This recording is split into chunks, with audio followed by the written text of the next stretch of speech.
ಬಾಬಾ ಸಾಹೇಬರಿಗೆ ಏನಾದರೂ ಅಂಬೇಡ್ಕರ್ ಅವರಿಗೆ ಗೌರವ ಕೊಡೋದಾದ್ರೆ ಯಾರೂ ಕೇಸ್ ಹಾಕಂಗಿಲ್ಲ ಅಲ್ವಾ?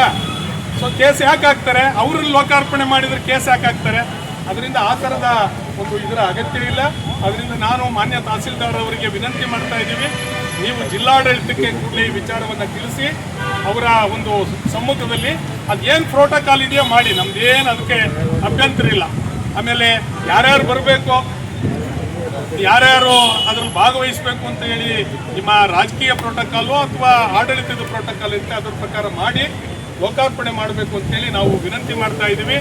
ಸುಮ್ಮನೆ ವಿಳಂಬ ಮಾಡ್ಕೊಂತ ಹೋದರೆ ಈಗ ಯಾರ್ದೋ ಮನಸ್ಸಿಗೆ ನೋವಾಗಕ್ಕೆ, ಯಾರ್ದೋ ವಿರುದ್ಧ ಪ್ರತಿಭಟನೆ ಮಾಡೋಕ್ಕೆ ನಾವಿಲ್ಲಿ ಸೇರಿಲ್ಲ.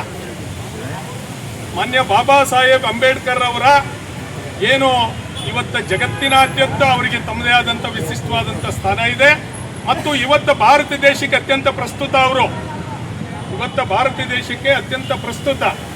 ಅವ್ರನ್ನ ತಾಲೂಕಿನಲ್ಲಿ ಬಂದು ಕಣ್ಕಟ್ಬಿಟ್ಟು ನಿಲ್ಲಿಸ್ಕೊಂಡು ಏನೇನೋ ಸಣ್ಣ ಪುಟ್ಟ ಆಟಗಳನ್ನಾಡಿದರೆ ನಾವು ನಾಗರಿಕರಾಗಿ ಇದನ್ನು ಸಹಿಸ್ಲಿಕ್ಕೆ ಸಾಧ್ಯ ಇಲ್ಲ. ಅವ್ರು ಹೇಳಿರ್ತಕ್ಕಂಥ ಅಂಶ ಭಾಳ ಸ್ಪಷ್ಟವಾಗಿದೆ. ಈ ದೇಶದಲ್ಲಿ ಸಮಾನತೆಯ ಸಮಾಜ ಬರಬೇಕು, ಸಮಾನತೆಯ ಸಮಾಜ ಬರಬೇಕು ಅಂತ ಹೇಳಿದರೆ, ಜಾತಿ ರಹಿತ ವ್ಯವಸ್ಥೆ ಬರಬೇಕು ಅಂತ ಹೇಳಿದರೆ, ಯಾವ ಬಂಡವಾಳಶಾಹಿ ವ್ಯವಸ್ಥೆ ಇವತ್ತು ಈ ಸಮಾಜವನ್ನು ಶೋಷಣೆ ಮಾಡಿ ತೀವ್ರ ಸಂಕಷ್ಟಕ್ಕೆ ಒಳಪಡ್ತಾ ಇದೆ, ಜನರಿಗೋಸ್ಕರ ಜನರಿಂದಲೇ ಅಂತ ಏನು ಹೇಳಿದರೆ, ಅದು ಎಲ್ಲರೂ ಕೂಡ ಸರ್ವೋಜನ ಸುಖಿನ ಭವಂತು ಅಂತ ಹೇಳೋರು ದೇಶ ಆಳ್ತಾವ್ರೆ. ಅವರು ಕೂಡ ಸಮಾನತೆ ಆಶಯಕ್ಕೆ ಹೋಗಿಲ್ಲ.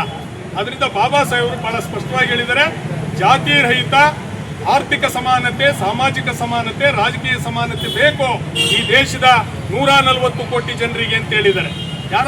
ಅದರಿಂದ ನಾವು ಎಲ್ಲ ಪ್ರಗತಿಪರ ಸಂಘಟನೆಗಳು, ಇತರೆ ರೈತ, ಕಾರ್ಮಿಕ, ದಲಿತ ಇತ್ಯಾದಿ ಎಲ್ಲ ಸಂಘಟನೆಗಳು ಕೂಡ ಚರ್ಚೆ ಮಾಡಿದ್ದೀವಿ.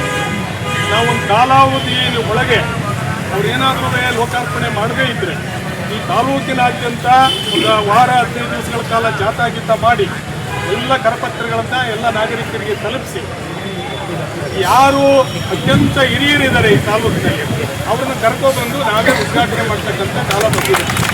ಇದಕ್ಕೆ ಯಾರ ಆಕ್ಷೇಪ ಇರುವುದಿಲ್ಲ. ಮಾನ್ಯ ತಹಸೀಲ್ದಾರ್